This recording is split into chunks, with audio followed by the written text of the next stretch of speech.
प्रिय दर्शकों, आप सभी का स्वागत है हमारे इस चैनल पर। दर्शकों, ग्रहों की स्थिति के बारे में आप लोग भी बहुत कुछ जानते हैं।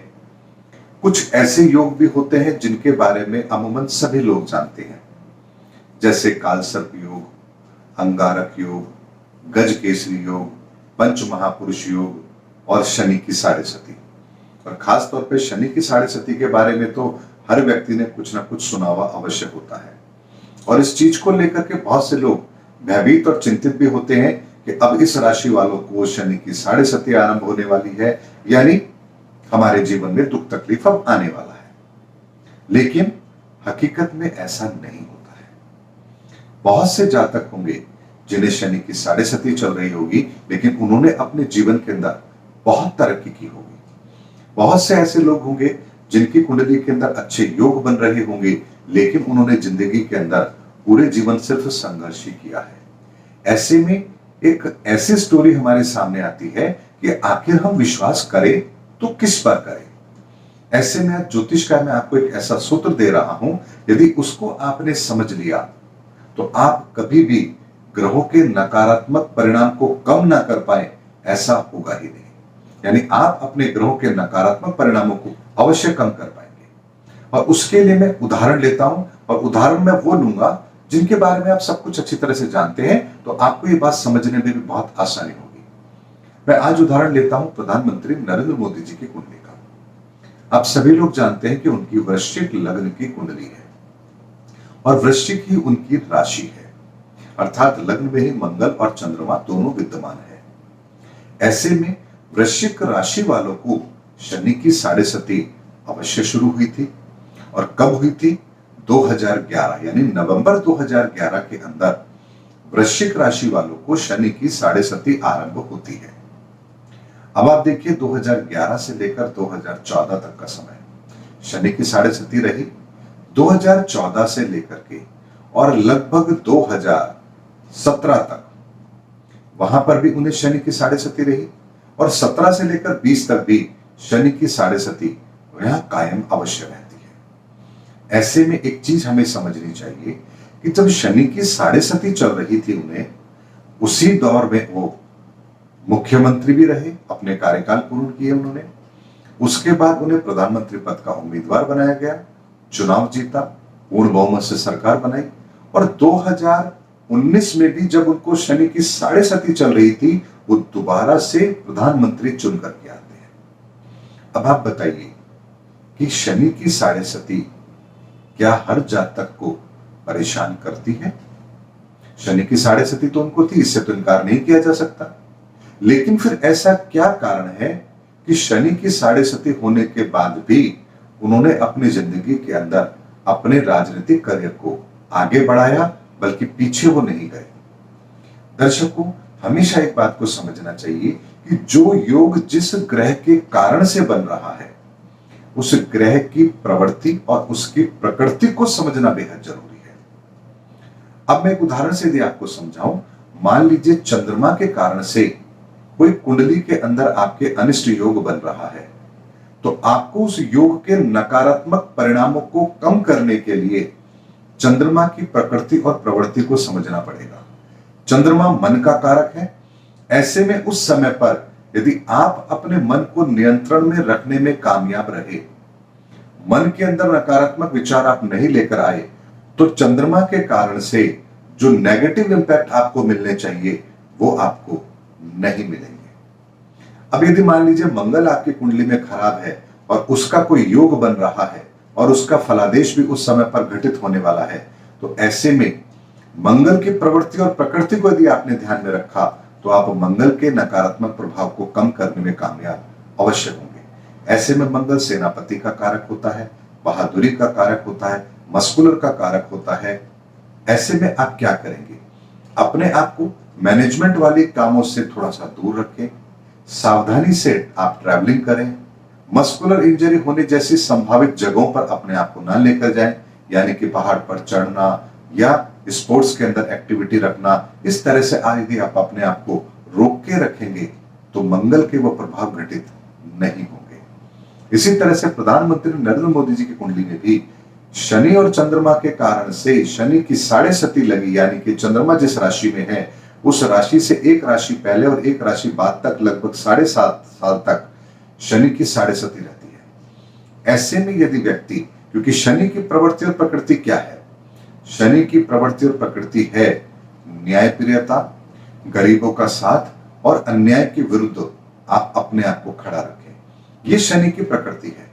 और ऐसे में 2014 से लेकर के 2019 तक और उससे पहले भी प्रधानमंत्री नरेंद्र मोदी जी ने कभी भी अपने कार्यों को इस तरह से संचालित नहीं किया कि जिसके अंदर किसी का अहित हो, जनता को तकलीफ हो या जनता को कोई पीड़ा सहन करनी पड़े या कोई ऐसा कार्य जिससे भ्रष्टाचार होता हो या देश के विकास के अंदर कोई बाधा उत्पन्न होती हो। यानी उन्होंने अपने शनि की साढ़े सती के अंदर ऐसा कोई भी काम करने की कोशिश नहीं की जो उनके लिए नुकसानदायक साबित हो। ऐसे में आपने देखा कि शनि की पूरी साढ़े सती निकलने के बाद भी उनको उस शनि की साढ़े सती में किसी तरह का कोई बड़ा डैमेज नहीं मिला।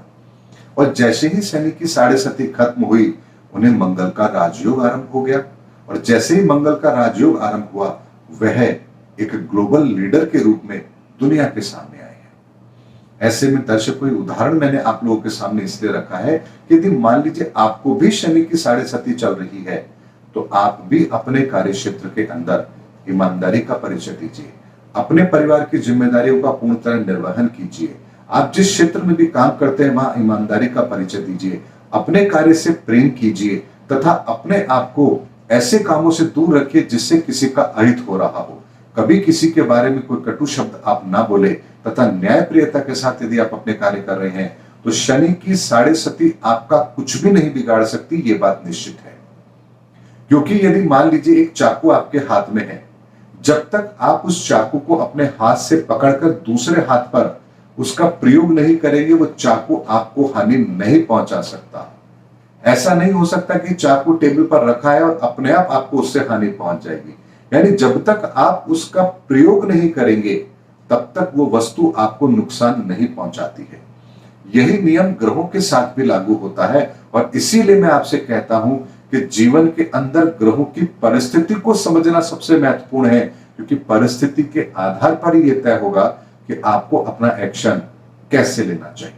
यदि परिस्थिति के अनुसार आपका एक्शन सही है तो फिर चाहे आपकी कुंडली में मार्गेश बन रहा हो, चाहे कोई आपको शनि की साढ़े सती चल रही हो या अंगारक योग ही क्यों ना हो या कालसर्प योग ही क्यों ना हो या विषयुति क्यों ना हो, आप फिर अपने आप को उन सब चीजों से बहुत आसानी से बचा लेंगे, क्योंकि आप वही कर रहे हैं जो प्रकृति आपको प्रोटेक्ट करने के लिए कह रही है। यानी कि वो कर्म कीजिए ताकि जिससे आपको ये नेगेटिव इंपैक्ट ना मिले। अब एक छोटे से उदाहरण से समझते हैं। यदि मान लीजिए मैं रेगिस्तान के अंदर रहता हूं तो मेरे को क्या स्विमिंग पूल बनाने की जिद करनी चाहिए? क्योंकि नेचुरल तरीके से पानी का अभाव मेरे स्थान पर है, और ऐसे में यदि मैं अपने पीने का पानी बचाऊं वो मेरे लिए महत्वपूर्ण है, या मैं किसी को देखकर ये कहूं कि नहीं मुझे भी स्विमिंग पूल चाहिए? ऐसे में मुझे क्या करना चाहिए? क्योंकि मेरे स्थान की स्थिति मुझे ये आदेश देती है कि भाई इस समय पर आप जिस स्थान पर है वो रेगिस्तानी इलाका है और यहाँ पानी बहुत महत्वपूर्ण है। ऐसे में मुझे पानी बचाने के तरीके सीखने होंगे, तभी मैं अपने जीवन को बेहतर कर पाऊंगा। अगर वो चीज मैंने नहीं सीखी तो रेगिस्तान के अंदर मैं फिर प्यासा ही मर जाऊंगा। इसी तरह से यदि मान लीजिए मैं नदी के किनारे पर रहता हूं तो मेरे लिए सबसे पहले प्राथमिकता होगी मुझे तैरना आना चाहिए, ताकि नदी के किनारे मेरे जितने भी कार्य हैं वो मेरे बहुत से कार्य पानी से ही संपन्न होंगे। ऐसे में मुझे पानी से डर तो निकालना पड़ेगा और मुझे स्विमिंग भी सीखनी पड़ेगी, ताकि उस पानी का सर्वाधिक प्रयोग मैं अपने जीवन में कर पाऊं। यानी जिस काल जिस परिस्थिति में आप जिस स्थान पर आप रहते हैं उसके अनुसार प्रकृति ने आपको जो सुविधाएं दी हैं हमें उस संसाधन का बेहतर प्रयोग करना आना चाहिए, तभी हम अपने जीवन के अंदर ग्रहों की विपरीत परिस्थिति को अपने लिए बेहतर बना सकते हैं। ज्योतिष कोई रॉकेट साइंस नहीं है कि ऐसा है तो ऐसा ही होगा, ऐसा नहीं है तो ऐसा नहीं होगा। यह हम पर निर्भर करता है कि हम उन परिस्थितियों में किस तरह का एक्शन ले रहे हैं। यदि आपका एक्शन प्रकृति के अनुकूल है, समय की अनुकूलता को समझ करके है, तो निश्चित मानिए कितना ही विकट समय क्यों ना हो आपके जीवन में, आप विजयी हमेशा रहेंगे। उम्मीद करता हूं दर्शकों, मैंने इस वीडियो के अंदर आपको आज शनि की साढ़े सती के संदर्भ में एक उदाहरण देकर आपके मन से डर निकालने का प्रयास किया है कि आप भी अपने जीवन के अंदर अपने ग्रहों की परिस्थिति को समझिए और उसके अनुसार जो आचरण आपको करना चाहिए उसे आप सहज रूप से स्वीकार कीजिए। फिर देखिए कोई भी नकारात्मक ग्रह आपको नकारात्मक परिणाम नहीं दे सकता, ये अटल सत्य है। उम्मीद करता हूं दर्शकों मेरा वीडियो आपको जरूर अच्छा लगा होगा। अगले वीडियो में फिर कोई नई रोचक जानकारी लेकर मैं आपके सामने आऊंगा।